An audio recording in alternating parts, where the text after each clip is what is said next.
Welcome, ladies and gentlemen, to the Snake Pit Podcast, your one and only stop for all things entertainment, all things homegrown. Coming to you out of Toledo, Ohio, I'm your host, Jake Pilewski. You can follow us at jakepilewski.com. That's Pilewski. The Snake Pit. All right, ladies and gentlemen, I am very pleased to have you've heard the Last More Sons being mentioned on multiple of the podcasts now by different artists out of a respect thing and from sit-ins with studio musicians. So I actually have one of the Last Born Sons here with me today, Mr. Matt Havers. Matt, what the hell's going on, man? Not much, man. Just getting off work. Yeah? Trying to stay warm. Well, what do you do? Because for a lot of people, they just see you playing out all the time. So what else do you do besides play music for a living? Yeah, well, my dad owns a structural steel company. My grandpa started it back in the 60s. It's called Bruce Shea Havers Company. It was my grandpa's name. Then he passed away before I was born. Didn't get to meet him. And my dad took over. And I worked there, in summers in high school and for like a year after I graduated. Then went down to Full Sail in Orlando for school. Came back and then started waiting tables and, realized I could play music. So I'm like, I'll do that. But last year, he was really busy and just needed some, help. So I just work part-time, but it's great. He's really flexible with me. So That's the perfect job for any of us musicians, as we know, or artists in general, is flexibility. Oh, man, I'm telling you. Well, then you took care of it. I was going to ask you, before we get into the first 5 questions, which is always the standard I give to the musicians and artists that come on here, but before we get into that, I'll go ahead and just capitalize. You said you went to Full Sail. Full Sail is very prestigious, known for music. I mean, really. And so what exactly is that what you went for? Well, I went for recording arts, which is pretty much the tech side of, learning how to run all the boards and stuff like that. And, incorporates live sound. And they have several other degrees you can get there, like digital cinematography. They do like gaming, like all the coding and stuff. I live with 5 film students. So I feel like I got 2 degrees because we were always doing shoots at the house, and it was really cool.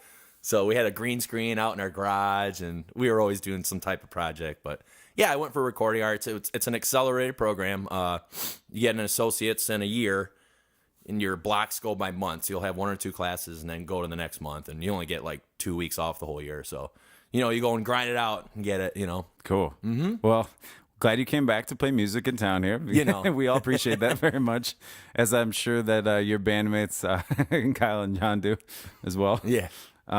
So, all right, well, we'll get into the first 5, and then I'll ask you some more stuff going into it. So, first and foremost, the first 5. The first 5. First off, what was your first CD or album or cassette or, record, your full album? What was the first one you got your hands on? Not necessarily that you got, when you were 2 years old before you really had the say in it, but what was the first one you either got with your own money or you were really, really, really wanted for Christmas maybe one year? Frog Stomp, Silverchair, cassette tape. I was 7, maybe 6, 7, and I listened to that a fair amount. Well, and weren't they? They were like lead singer, like 16 years old. They all were. Oh, they all were. Okay. Yeah.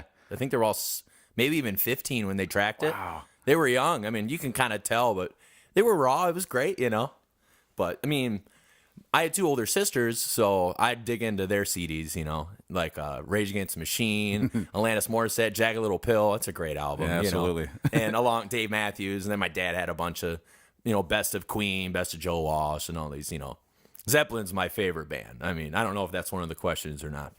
I mean, even if it is, we'll just retread. Yeah, we'll go back to that. I could talk about that for a while. So, well, it's fun you say that because I'm also I have older siblings, and I noticed in 2nd, 3rd grade how sometimes my teachers appreciated my taste in music more than a lot of the other kids that were in my class because at the time it was, I think, like TLC and like LL Cool J and stuff like that, mm-hmm. and I'm listening to Pearl Jam and Silverchair, and stuff like that. So, thank you, older siblings. We both owe it to you. Yes.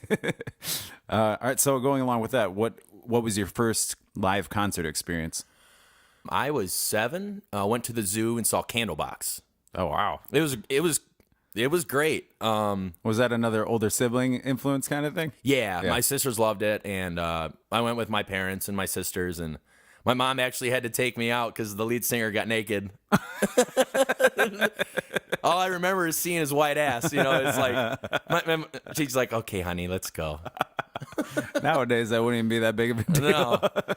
It's a matter of what you're doing while you're naked now. While you're times must have changed because this was at the zoo. Like, it wasn't like we were at, Red Rock or DT or something. It's not a bad seat in the house. If anybody's never been to the zoo, you can see everything from anywhere. It was great. Which part? Yeah. Ironically, that's the only part I really remember. Left an impression. Yeah. I didn't see that coming. That's fun. So I know you have, as you mentioned, you heard a lot of music growing up. Anybody that's ever heard you play, in a band, or I know you sit in with a lot of folks throughout town, know that you clearly have a lot of influences. What would be your ideal duet or collaboration, whether it be songwriting or just playing on stage with somebody? Any artists, living or dead, or you can do both living and dead if you'd like. Like a dream situation? Yeah, a dream situation. Oh man, that's really tough to answer. I always wanted to meet, some of the late greats that you never have a chance to now, know, like Hendrix and Jim Morrison, guys like that, Well, Robert Plant lives in Bowling Green, Kentucky, which is where some of my family lives, and I actually drove by his house where he lives, and I'm so tempted to go up and just knock on his door. Instead, bring your amp and your guitar on his front porch and just start playing. Yeah, but playing with one of the greats would be, obviously at the top of the list. Yeah, is there any I don't know, maybe I don't know. Is there anybody out there that maybe people don't know of that you could see yourself playing, or you'd love to perhaps even open for or play on a session with? Well, funny you mentioned that. I'm a guy named Jeff Coleman, who originally grew up in Toledo, moved out to LA about 20 plus years ago. He hit it big time. He's a serious session player. He's in Japan right now playing at, what the heck's the name of that arena over there?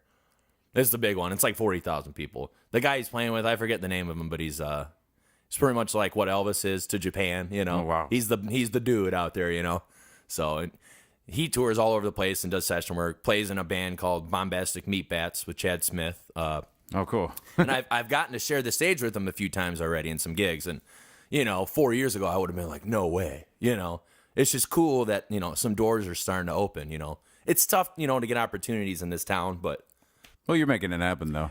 You gotta work hard at it. It's go out and grab them. Doesn't fall in your lap, man. No, no. You gotta meet the right people and make the right impression, and all that stuff. I think it helps too. I mean, as you know, that we have quite a good brother and sisterhood, if you will, of musicians in town here. Oh God, we all help each other out. I wouldn't trade it for the world. Yeah, it's the amount of friends I've made over the last 4 or 5 years is incredible. And it's like our own union or guild, Yep. We all help each other out. And, I've had very, very minimal instances where I felt like I wasn't accepted by somebody, right. as a musician. Everyone's very welcoming in this town. And I hear people saying otherwise, but, if you're not an asshole, I really think it's really not a big deal. And even if sometimes you are,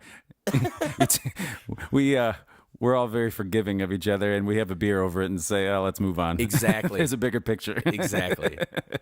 Yeah. Sometimes we'll just, I'll have the whole band, Last Born Sons, on here, and maybe get Andrew and Jeff and all those guys, and we can all split a bottle, and we can all be assholes on together. That'd be great, man. Maybe just pluck a little bit. Air it out. Oh yeah. You ever done any of that on these?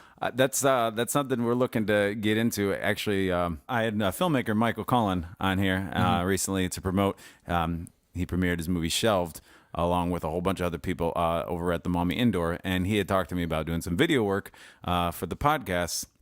And so we're thinking that maybe in the near future we'll do some podcasts where we actually have some actual live music happening, and then obviously a video feed. So okay, that's something we'll definitely be considering. So thanks for bringing that up. Yeah, the little plug for the future, right?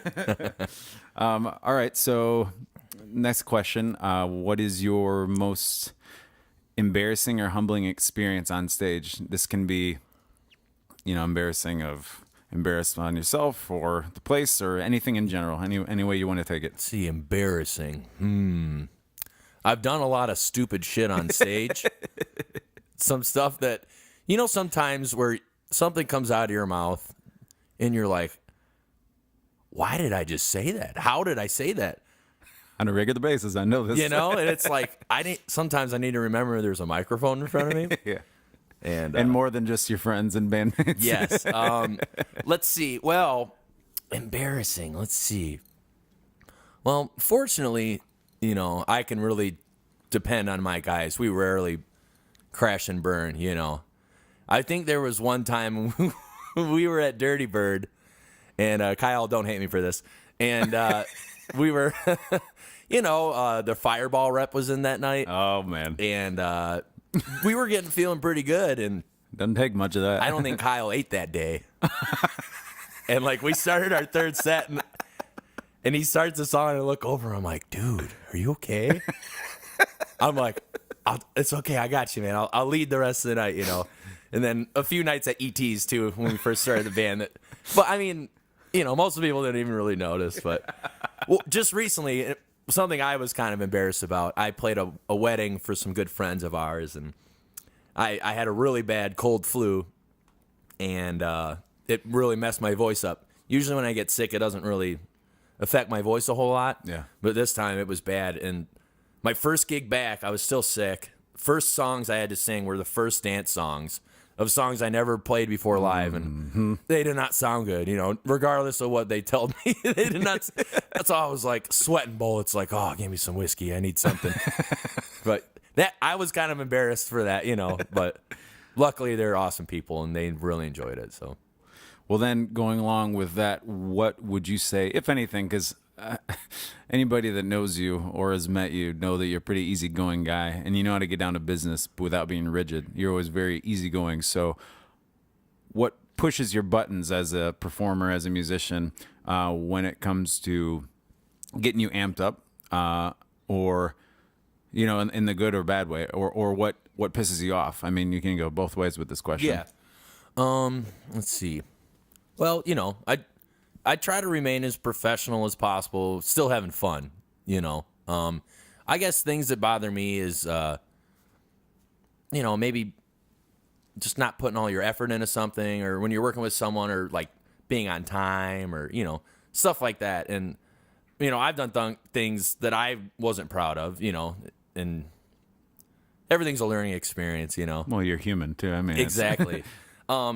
Honestly, some of the worst times, the most annoying things is when you just got a bunch of drunk, ignorant people that are just trying to grab your mic and screaming at you. That's what makes me mad more than anything on a consistent basis is, you know, because it's like, I want to be nice, you know, but these people, once they get to a certain state of mind, there's no going back, and there's no Right. logic. There's nothing left. So it's like, you need to find the best way to just tell them to get the hell out of your face, you know, without starting a fight in the bar.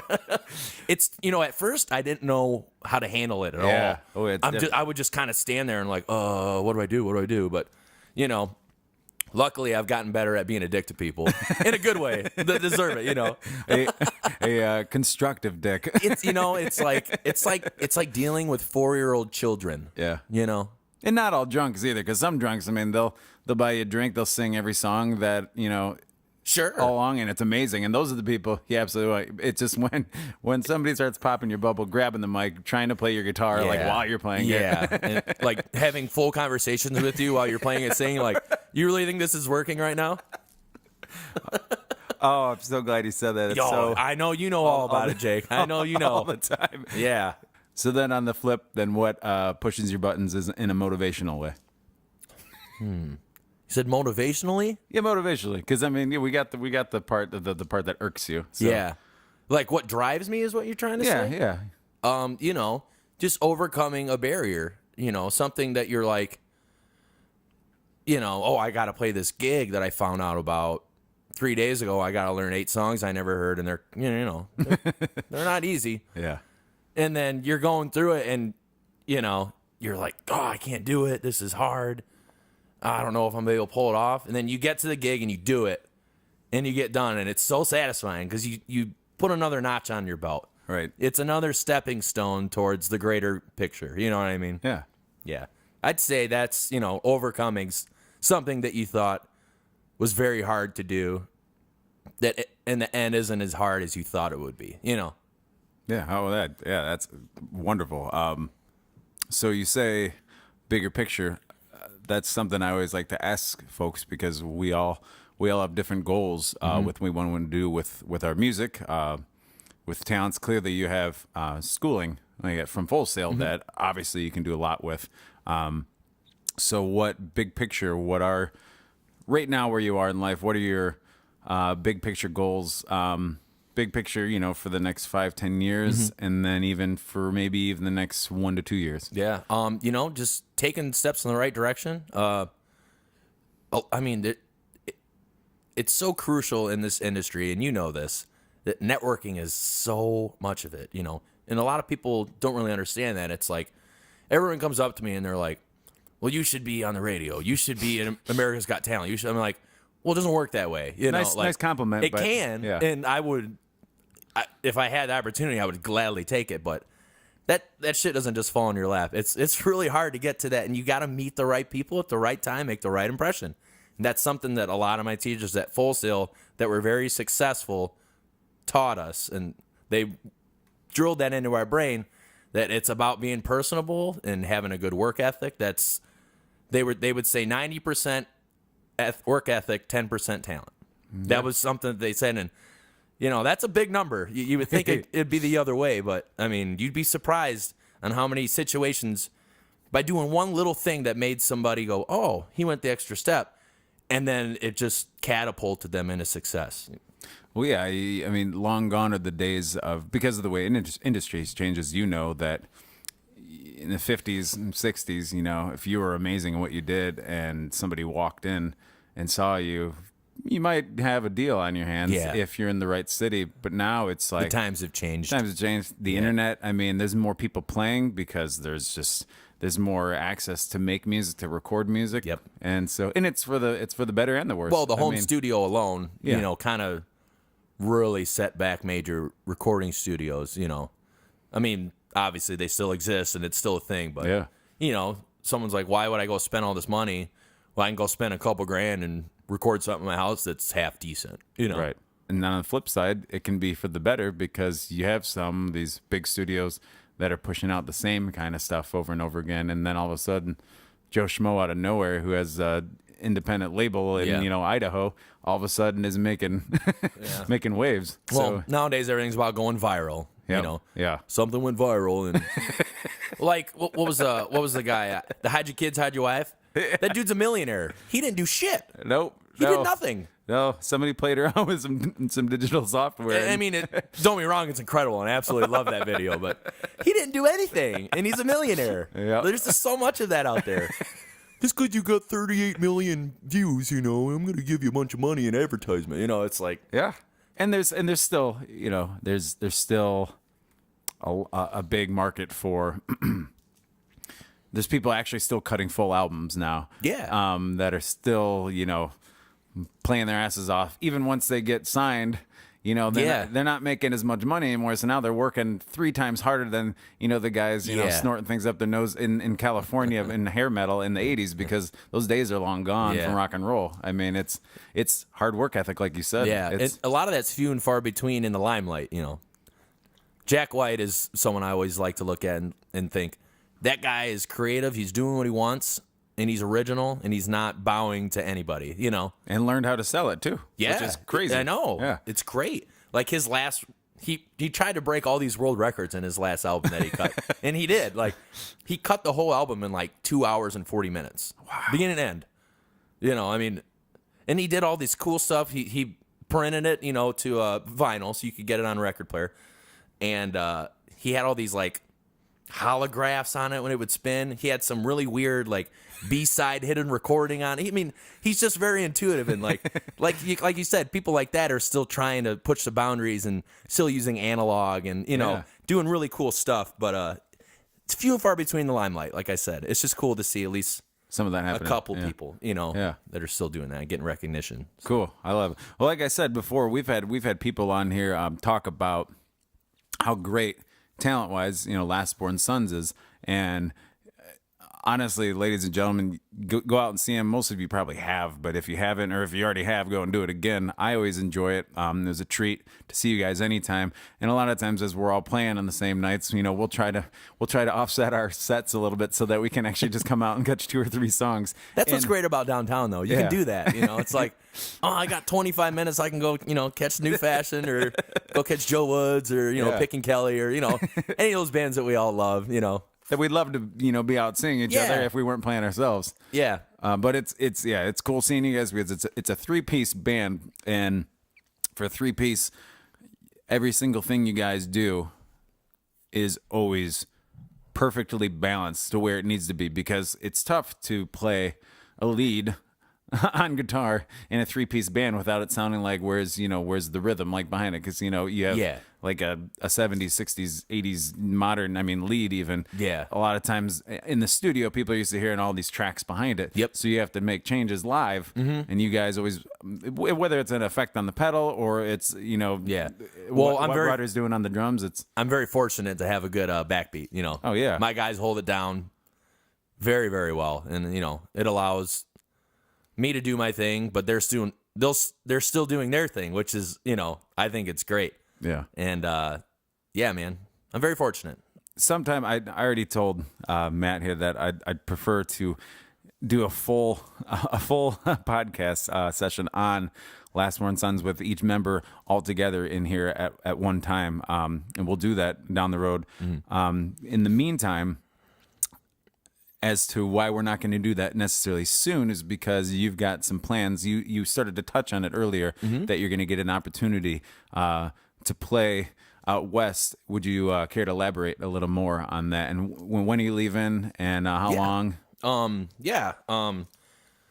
going out to NAMM for the first time out in LA. That's a really big guitar convention, so they get all these tents. And is that National Association of Music Merchants? Is that what it is? I don't even know.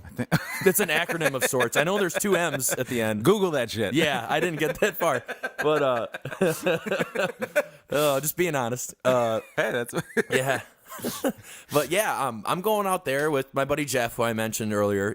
He lives out in LA, and he's a Fender sponsor, Ernie Ball sponsor, and it's going to be a really neat experience because I've never been to LA and I've never been to NAMM, so I'm kind of checking a couple things off my bucket list. So we're gonna go for a few days and then have a few days of fun. And, I think he'll show me around kind of the who's who spots and stuff. So I'm really excited. When I heard about it, when I'm going with another buddy of mine, Dan Dower, who is, came to be a really good friend of mine recently, and he's been friends with Jeff. They used to play music back when they were like 15, 16 years old.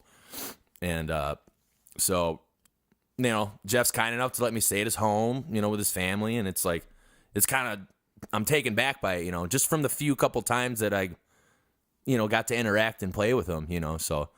There was a couple times. I didn't mean to cut you off. No. There was a couple times though that when he even came back in town here and played with Last Born Sons, didn't he? Yeah. That was like September, I think. Yeah. Okay. Yeah, he'll come back in several times a year for a few days to visit. Because he's got a lot of friends and family here, and he was asking Dan, like, oh, I kind of want to play, and Dan's been talking to me about it for a while. I was like, oh, let's play with the Last Born Sons, and I felt so bad because Rudder had. We play every Friday, Saturday together, Last Born Sons. But Rudder has his jazz thing, and they're awesome. Your drummer, yes. for those who don't know. Yep. Yes, our drummer plays stand-up bass. I'm sure you've seen it if you've come out and seen our acoustic sets. But yeah, and they have a great jazz group that, all the guys in there are very talented. And that was the first weekend that he booked their jazz band. It just so happened to fall on that. They were at Dégagé. Yeah. And it was a big deal for them. And well, Dégagé is, that is the jazz central. Yeah, now. I was super proud that they, got a good slot there in the weekend, and but I was bummed out. But we jammed late enough to where he came back and got to play a few with us. So, cool. But at first I'm like, oh man, I need to find a drummer. I call up Danny Johns. He killed it. Danny Johns is a great drummer. So nice. Yeah. So you're then gonna where you're heading after NAMM? I'll be back in town for a week, and then I go to Fort Myers Florida. Oh, and, wow. I stay with my buddy Sam DeArmond, who I've met probably 6 years ago. I've worked on 3 of his albums, studio albums, did a lot of studio work, guitar, bass, drums, backup vocals, stuff like that. Dang. And he's a great talent, and he just keeps getting better, you know.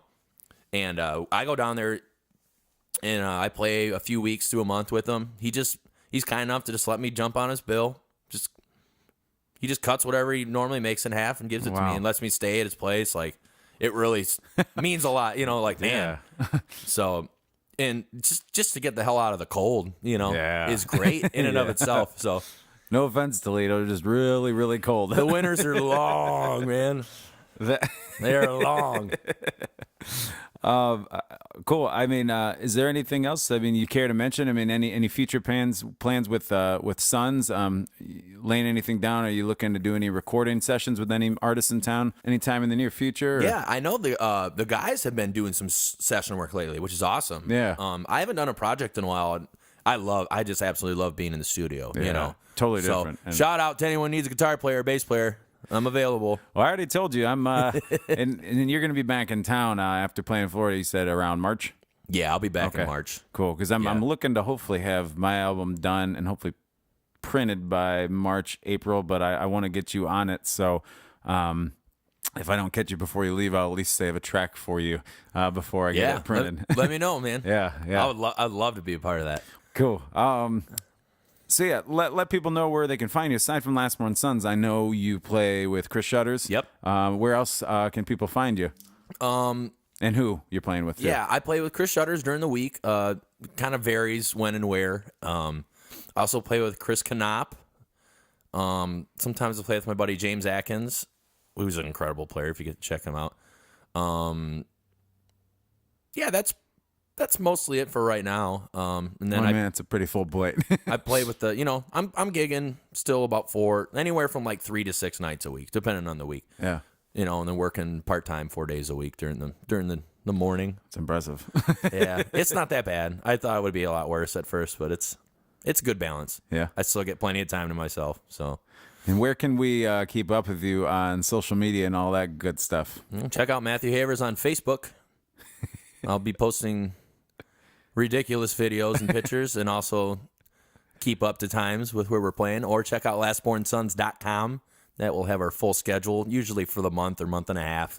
Yeah, and speaking of your videos, if you're not friends with Matt Havers on Facebook, please do so, just for the sake of his videos. You know what? Because Let's talk about Facebook just for a second, just for one little second here. Everyone is so negative lately on Facebook, and there's a lot of tension building, and I don't like it. So my goal is just to try to get people to laugh and forget about their worries or their problems for the day, and just go the other way with it. it's Some of it's a little, childish or moronic or what have you, but I have fun doing it. I just hope everyone else enjoys it. So, well, and when I asked you earlier, your most embarrassing moment, I was like, I don't know if this guy would actually be embarrassed at It's anything. hard. If you've ever watched, it's his really videos. hard for me to get embarrassed. That's why I had to scratch my head. I'm like, Might have to edit that one to see any of the dead silence. there was like 10 seconds of me not saying anything because I just couldn't think of anything. Well, all right. Well, ladies and gentlemen, this is Matt Havers. Like I said, catch him in Last Born Sons. Catch him with Chris Shutters throughout town. You can always find me. He's incredible on the guitar, and like I said, if you need a session player on your album, I know we got a lot of fantastic artists in town cutting albums or looking to cut albums, and sometimes don't know the channels to go through. So definitely get a hold of Matt Havers. Before I let you go, could you give advice? This is always the way I like to end it. Okay. Because from the people that do it, that's definitely where you want to talk about, building a network and going through the right channels for anything. And I go to the people that are already doing it. So you're somebody that's definitely been doing it. Give us some advice, if you would, for anybody aspiring to play music in town or to just play music for a living, period, no matter what scale it's on. Sky's the limit. Just work hard at it, and hopefully you have a passion. I've been fortunate enough that I was instilled with a passion as a young kid. Even before I played music, I just loved it. So having that drive it's what you do with that drive. You could let it wither away and not do much with it, or you could push yourself. And my advice, especially all these young guys that are coming out of TSA and stuff, these guys are good, man. They're incredible. It's so awesome to see. I mean, we're not old. We're younger guys. Just seeing like an even younger generation being paved.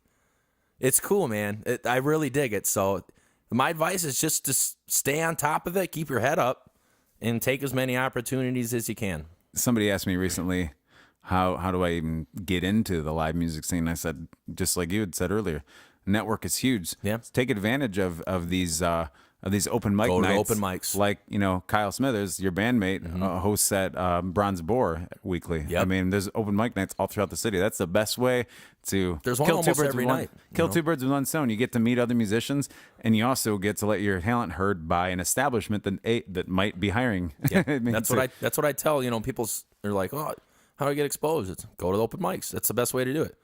Go talk to people, play, and network. That's how you a lot of people, when we first started the band, it's like you go around, you hand out your demo and your CD and your picture. You're like, "Oh, hire us." No one ever hires you based on that. I hate to break it to you. Nope. Every single one of the gigs that we have gotten has been word of mouth. Yeah. So, but getting your foot in the door is tough. I'll give you that. You just need to work hard at it. Where can we regularly find Last More Sons? We don't have like any weekly spot, but we play downtown at all the Bronze Boar, Cock and Bull, Table 44, Blarney, Yield, Dirty Bird, all that stuff. And then we play like Pat Dandy's. We play in Sylvania a lot, Trio and Sodbusters. But we play a bunch of other places. But those are like our go-tos, Cool. where we have a good draw and everything. So Well, I always love when you guys play Bronze Boar on a weekend, because Bronze Boar typically has the latest set. So then when all the musicians are done, and as you guys have seen, a lot of the musicians, which is out of respect for you guys, you'll find us coming through the Oh, we all do it entrance. with everybody. Yep. I've been in there. If I'm playing downtown, I'm there at the end of the night. Yeah. Because I pretty much know every band that plays in there, and we're all buds. So Awesome. yeah. Well, cool. Well, thanks for being on here. It's Matt Havers, ladies and gentlemen. Last More Sons, guitar extraordinaire, if you will. He's going to be heading out west and then heading down south, and we're going to get him back in March here. So look out for Last More Sons. Look out for Matt Havers. And like I said, give him a call if you need any guitar work in any way possible. It's just, he's a busy guy, so he might be on a long list. Well, thanks for being here, brother. Thanks, Jake. I appreciate it, buddy. Take care. All right, bye. You can follow us at jakepilewski.com. That's Pilewski. The Snake.